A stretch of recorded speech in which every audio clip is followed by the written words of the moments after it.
Education અડ્ડા 71 YouTube ચેનલમાં આપ સૌનું હાર્દિક સ્વાગત છે। આજે આપણે ગણિતની જે આવનારા સમયમાં જે એક્ઝામ આવવાની છે સીસીઈ એક્ઝામ, જે ગૌણ સેવા પસંદગી મંડળ દ્વારા ભરતી બહાર પડી છે, તેની એક્ઝામ માટે ગણિતની કેટલીક શોર્ટકટ ટ્રીકો લઈને આવી। હવે આપણે સાદુ રૂપની એક શોર્ટકટ ટ્રીક જોઈએ। જ્યારે આવી રીતની રકમ આપી હોય, જ્યાં અંશ સરખો હોય અને છેદમાં ગુણાકાર હોય આવી રીતે, અને વચ્ચે સરવાળો કરવાનો થાય તો કઈ રીતે તમે કરશો તેનું આપણે જોઈએ।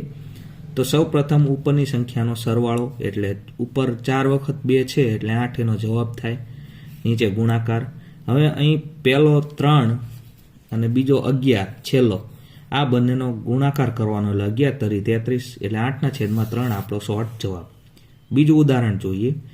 અહીં જોઈએ તો ઉપરના 3 4 વખત આવે છે એટલે 3 ચોક 12, 3નો 4 વાર સરવાળો એટલે 12 જવાબ થાય ઉપર।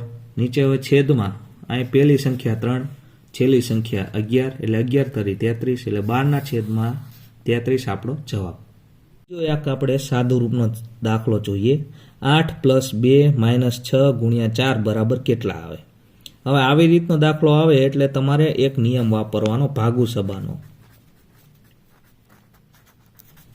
સબાના નિયમ મુજબ પહેલા ભાગાકાર કરવાનો, પછી ગુણાકાર, પછી સરવાળો, પછી બાદબાકી। તો અહીં ભાગાકાર છે ને એટલે સૌ પ્રથમ ગુણાકાર કરીએ તો 6 × 4 એટલે 24, સરવાળો કરીએ 8 + 2 એટલે 10, હવે 10 - 24 એટલે કે 14 જવાબ આપણો સાચો આન્સર કહેવાય। હવે અહીં 10નો વર્ગ - 5નો વર્ગ, આવી રીતનો જ્યારે સવાલ હોય ત્યારે શું કરવાનું? તો સૌ પ્રથમ 10 અને 5નો સરવાળો કરવાનો એટલે 15 થાય, એને ગુણ્યા આ બે વચ્ચેનો તફાવત કેટલો છે 5નો, એને ગુણ્યા 5 કરવાનો એટલે 15 × 5 = 75 આપણો જવાબ। આવી રીતે તમે 30નો વર્ગ અને 20નો વર્ગ પણ કરી શકો છો।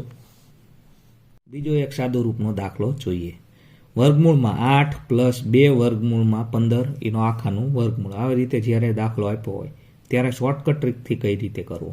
તો સૌ પ્રથમ જે પહેલી સંખ્યા 8 છે તેને એવી રીતે 2 ભાગમાં વિભાજિત કરો જે બે સંખ્યાનો ગુણાકાર 15 થાય। તો અહીં 5 અને 3 એટલે 5 ને 3 8 થઈ જાય, અને 5 અને 3નો ગુણાકાર 15 થાય, થઈ ગયું।